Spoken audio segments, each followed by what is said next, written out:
Hey everybody, and welcome back to my channel. I have a very special project that I wanted to share with you to celebrate my 1,000 subscribers. Whoop, whoop, whoop. That's so exciting. I'm really happy and grateful that you guys subscribe to my channel, that you like my videos, and that you enjoy the projects that I share with you. I really do have fun making things, and I really love the joy that I get when I see really positive comments and encouragement from my beautiful subscribers. I really appreciate you guys. So thank you so much for subscribing. And to celebrate you, I wanted to share a project that's a little bit more ambitious.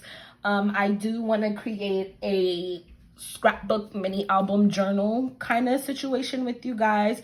It's something that I've been really into lately, and I think it will be super fun to do it with you. So if you would like to see how I create this scrapbook, make sure that you subscribe, because this video is going to be broken up into a few parts because it's going to be really long.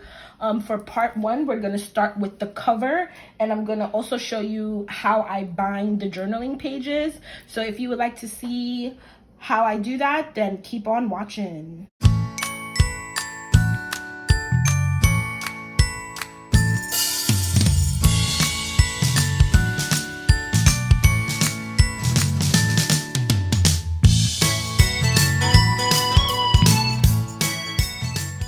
So to start our scrapbook, you're gonna need a long piece of cardstock.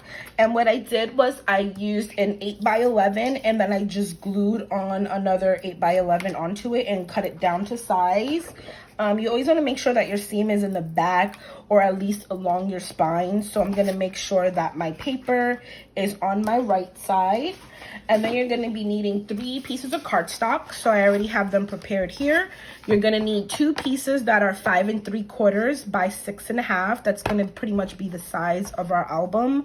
And then you're going to need your spine piece, which is going to be 2 inches by 6 1/2. And then you want to space these out on your paper just like this. You also want to make sure that you leave about 1/8 of an inch space in between each of the chipboard pieces, so that your album won't crack or tear your pages.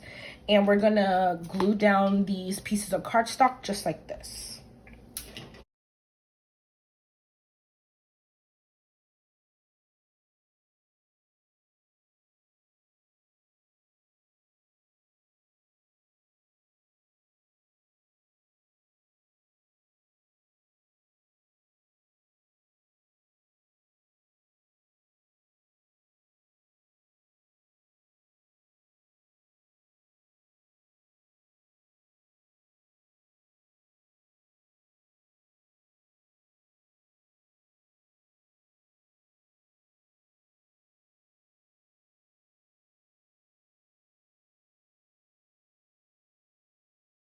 So now with your chipboard pieces glued into place, you want to wedge your corners.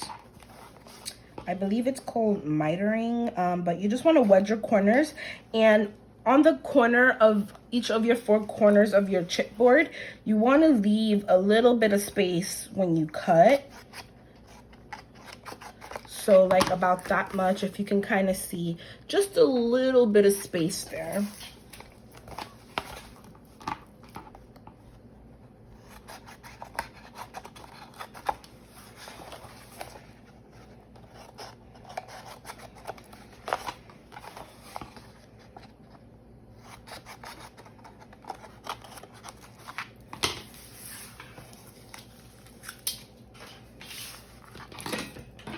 Now I'm gonna be folding my corners around the chipboard,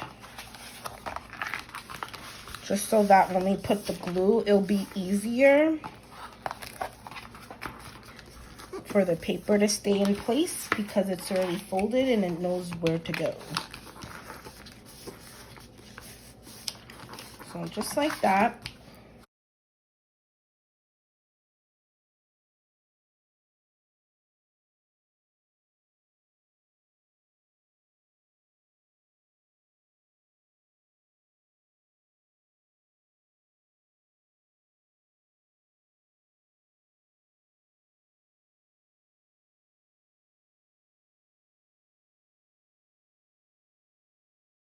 And when you get to your shorter sides, you want to just take your finger and kind of press down this little corner.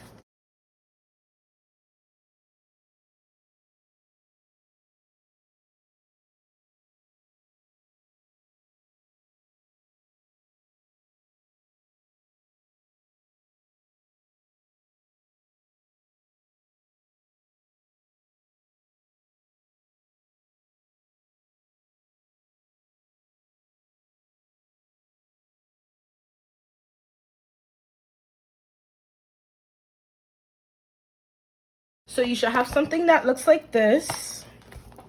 This is going to be the back of my album. So now what you want to do is you want to take a scoring tool and you want to lightly score where those creases are, because that will help prevent your paper from cracking. You do not want your paper to crack. I've learned the hard way. So I'm also going to take my ruler, hold down my paper, and slowly bend this upward. Just like that. Perfect. So that is our cover. We're gonna put this to the side and I'm going to show you what I'm gonna be doing for the journaling pages. So for this album, I'm going to be working in signatures. This is one of the signatures that I prepared that I'm going to show you how I bind it. So what I did here was I took a piece of cardstock that measures at folded 5.5 by 6.5, same dimensions almost as our album, just a little bit shorter. And I also prepared some coffee stained paper, which I cut and folded in half to fit into the signature. So for this, what I wanted to do was, I really love this paper. Actually, I should show you the paper pack that I'm going to be getting all my paper from. And it's this here. So this is the paper pad that I'm using. It's really beautiful. It has lots of like floral, woodsy patterns and prints with some like rose gold accented paper. So this is what I'm using. The only downside to this paper is that it does not fold well. Every time I tried to fold this paper, I got a lot of creasing and cracks in the paper no matter what I tried. So a lot of the pages that are folded are gonna have a seam or I don't know. I use it to strengthen the paper and also to hide the cracking, which I really did not like. Okay, so for the signatures, we're going to be using a little bit of clear thread to bind them with. I already completed 2 of my signatures, but I'll go ahead and show you how I do one of them. So I'm using a curved needle. You could totally use a straight needle, but I didn't have a straight needle with a big enough hole in it. So we're going to be using a hair extension needle because that's what this is. Okay, you use what you have and you make it work. So I cut a length of my thread just like this. And you're also going to need something to pierce through your paper with. I'm using an awl, I think that's how you say that. And we're gonna find the middle of the paper. And you also want to line it up. I already kind of did that. I also included like some shorter pages. I love when my pages are just kind of like different lengths like that. But now we're gonna just be lining up the paper, and you're gonna pierce 2 holes in it. Honestly, the location of the holes and the width apart they are does not really matter. This does not need to be precise at all. You just need 2 holes in the middle of the page that are a little bit further away from each other. Line your paper up. So I cut my paper, my tea stain paper down so that I had a little border of the print around it. And you want to take your paper piercer and you want to poke 2 holes into the paper. The location of those holes don't really matter, just as long as they're not too close to the edge and also not too close together. And you should have a hole through the back side of your pattern paper. And then you're going to take your needle. I'm going to put it into one of the holes and pull it out. I guess almost kind of like sewing.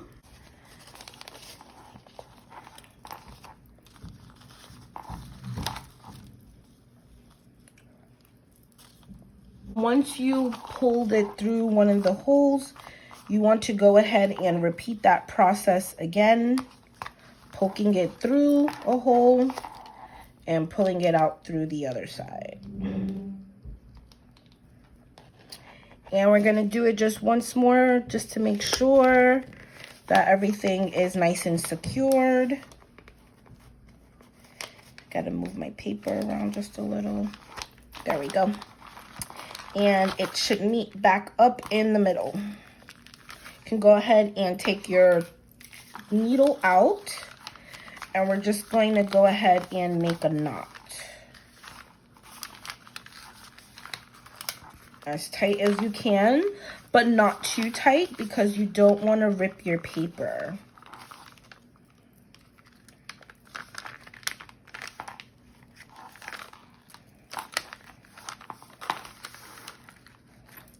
Okay, and you can cut off the excess. Perfect. So now that is pretty much how I binded my signature. And if you can flip through the pages now, and they're all together. So here's the other signatures that I did as well.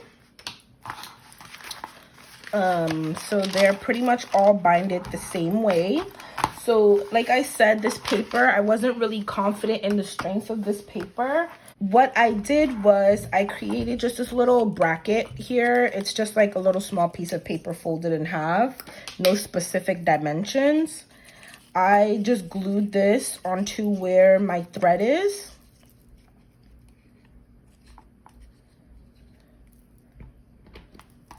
So right where my 2 holes are, I just put that right on the middle. And I only did this because the paper that I have is not the best quality. And I just wanted to make sure that my thread didn't rip through my page. So there you have it. That's our signatures completed. For the next part in this 3-part video, I think it's going to be, I'm going to show you how we bind together our signatures, and also we're going to start decorating these pages here. So if you would like to see how I complete that portion of the scrapbook, make sure that you continue to watch. Make sure that you're subscribed, like, comment, and share this video. And until the next time, I will see you guys later. Bye bye.